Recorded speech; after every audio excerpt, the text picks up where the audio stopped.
O site UOL acaba de divulgar declarações de Gilmar Mendes sobre a reportagem do El País com a denúncia de que Deltan Dallagnol queria derrubá-lo do STF.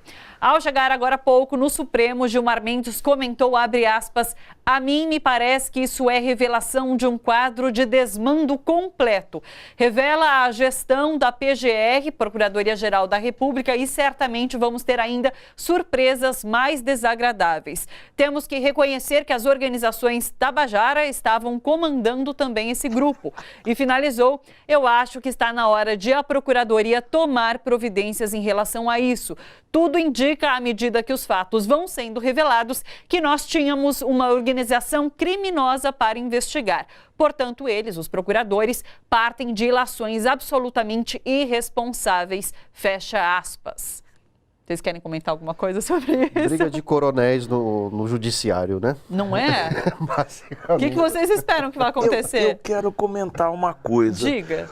O Dallagnol e a Lava Jato investiram contra o melhor ministro do Supremo. Eu discordo radicalmente do que o Gilmar Mendes pensa. Sim. É um homem conservador, tal, mas como quadro jurídico e como quadro político, ele põe no chinelo todos os outros. Se a gente for ver que o presidente Lula indicou 7 membros do Supremo, o presidente Dilma 6, ou seja, os anos petistas resultaram em 13 indicações, só o Getúlio Vargas, no Estado Novo, indicou mais, indicou 15. Não tem nenhum que chega aos pés. Indicou essa figura lamentável e medíocre, esse esbirro que é o Toffoli. Indicou figuras como a Carmen Lúcia para satisfazer articulações, agradar o Aécio. Indica o Fux para agradar o Sérgio Cabral. E as outras negociações, indica uma figura como o Barroso, que é um liberal da Primeira República, uma figura lamentável. E ao invés de se querem investir contra o Supremo, eles foram pegar justamente o melhor deles, o que tem mais articulações no meio político, na opinião pública, nos meios de comunicação.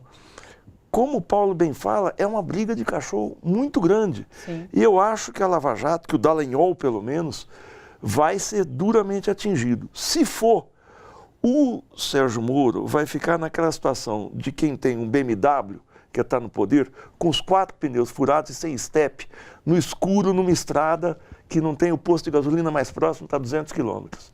Ou seja, ele vai ficar sem pai nem mãe, vai continuar no governo, não vai sofrer, se sair do governo, não vai ficar sem emprego, sem se manter, mas ele se isola de uma maneira, e isso é muito positivo, esse é o grande flanco do governo Bolsonaro. Exato, para o governo Bolsonaro é positivo que isso tudo aconteça com o Sérgio Moro, esse enfraquecimento? Não, é positivo para a democracia. Ah, sim. Sim. E para o governo Bolsonaro? É péssimo. É? É péssimo porque, se fosse um filme, o governo Bolsonaro, o Moro seria o produtor. É aquele cara que monta o cenário da cena principal. A cena principal são as eleições. Qual é o cenário? Tira o candidato mais popular, tira o Lula, cria uma narrativa de que qualquer petista é ladrão e cria uma narrativa de que é preciso um salvador da pátria. Sim. Essa é a ideia geral da Lava Jato. O Moro fez isso. Você tira o produtor do filme, tudo bem, tem um roteirista, tem outra coisa, mas acaba a lógica, o cenário vem abaixo, pof. O cenário da eleição do Bolsonaro vem abaixo se o Moro cair. Por isso que o Bolsonaro segura o Moro. Não é só porque ele é um ministro popular, ainda popular, embora tenha uma popularidade cadente. Acaba a ideia geral do governo Bolsonaro. É que eu já vi algumas leituras de que Moro seria o grande concorrente contra Bolsonaro nas próximas eleições. Mas isso é o e esse futuro. enfraquecimento talvez beneficiaria o governo Bolsonaro. Eu tenho a impressão que a população, no geral, ela tem uma visão muito ingênua sobre o direito. Sim. Ou seja, qualquer sentença é uma verdade absoluta, como um dogma religioso. Sem elucidar e destrinchar o processo, como foram feitas as delações, a própria prisão do Lula, né? Enfim, o processo foi antecipado, passaram na frente de vários outros, enfim. O que fica claro nessa situação, eu acho que gradativamente a grande imprensa vem divulgando isso, é a ideia de que Moro e Dallagnol não realizaram justiça, mas sim uma molecagem jurídica. Sim. Claro. Eu acho que isso, cada dia que passa, fica mais evidente. Ou atuaram como pistoleiros, né? Aquele Sim, jeito que você faz um acerto, pega aquele lá. Sim. Eles vão atrás e pegam. E o direito é absolutamente manipulável, de acordo com interesses econômicos, políticos. Então, várias vezes sou questionado sobre isso. Não, mas foi julgado, inclusive, na segunda instância. Como assim o Lula não é culpado? A gente já falou aqui, inclusive, com o jurista Fernando Ideu, que ele falou que só o nazismo não, mas o nazismo fazia como a Lava Jato, de escolher pessoas para investigar e não investigar a partir de fatos. E era isso que estava sendo feito, Exatamente. né? Agora, a gente está falando em impeachment, mas levando em conta todo esse cenário, existe a possibilidade de anulação da eleição de 2018, tendo em vista o processo da Lava Jato na construção dessa eleição? Eu acho que é difícil porque a justiça eleitoral, ela caminha com pernas próprias, né? Ela tem uma certa autonomia, o papel dela é analisar enfim, o processo por si só, se houve ou não houve fraudes, etc. Né? Agora, Sim. o que ocorre além disso são outros tribunais que devem julgar, mas sem intervenção sobre o resultado das eleições. Fora que o processo já ocorreu. Sim. O que a gente tem que discutir é daqui para frente, né? Não mais o processo anterior. Eu acho essa história de anulação das eleições uma aventura muito perigosa. Porque você começa a investir sobre a legalidade de um processo que envolveu 110 milhões de eleitores, ou seja, metade da população brasileira. Você levanta uma suspeição que você pode dizer, olha, houve uma campanha de fake news, houve manipulação porque o WhatsApp isso, o WhatsApp aquilo, mas você colocar em dúvida um processo que foi construído a duras penas na sociedade brasileira, depois da ditadura, é muito perigoso. Mais uma vez, você banalizar não é o mal, é você banalizar um processo que está se consolidando na democracia brasileira.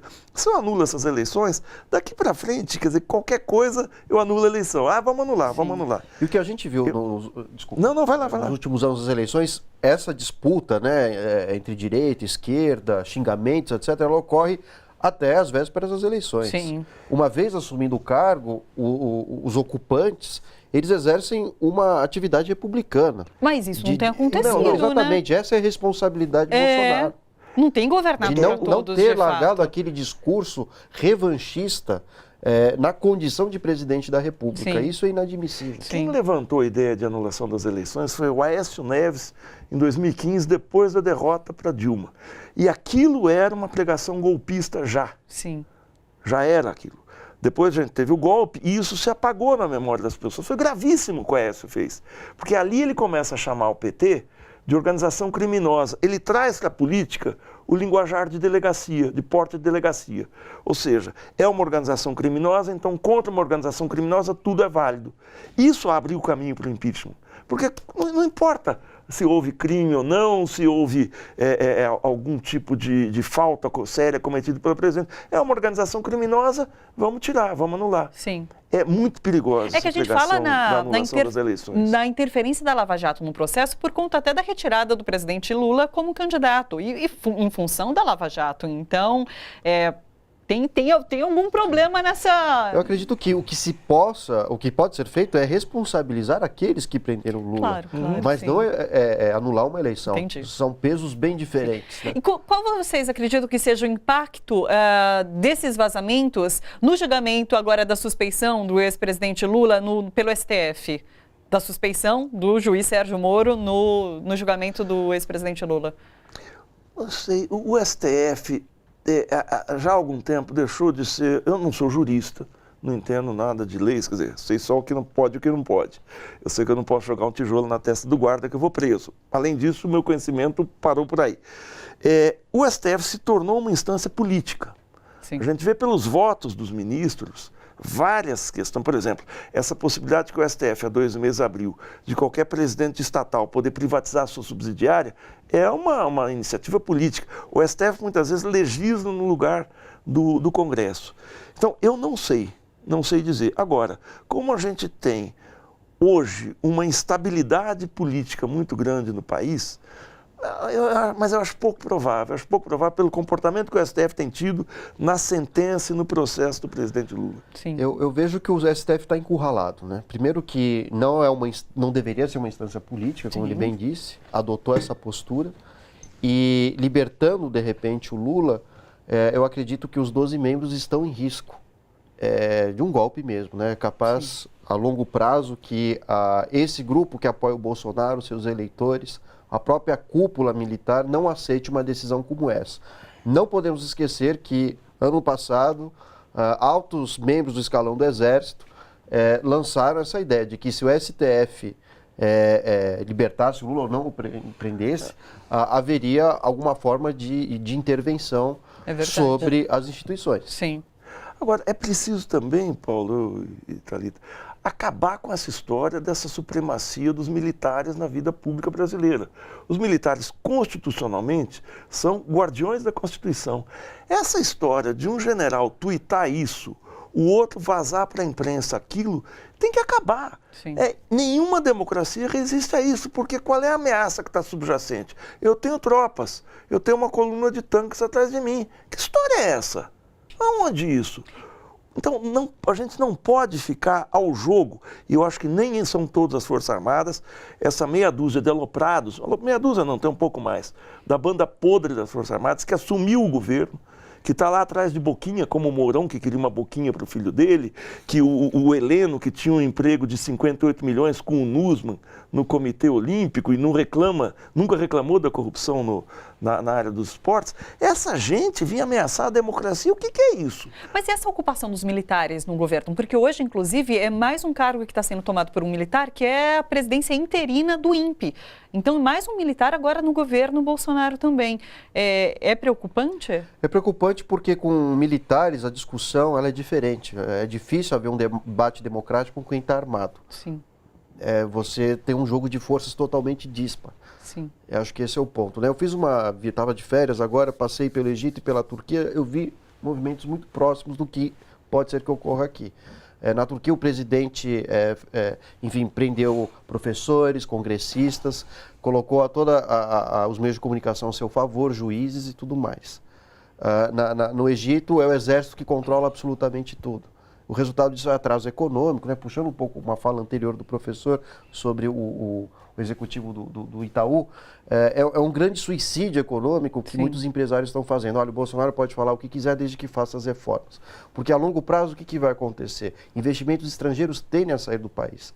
Nenhuma empresa quer investir em países onde não se respeitam direitos humanos, onde não se preservam as reservas naturais e tudo mais. Claro. Isso mancha a imagem da empresa. Claro. Então, é algo que a gente tem que parar para pensar. O que o Bolsonaro traz com o seu discurso é a barbárie.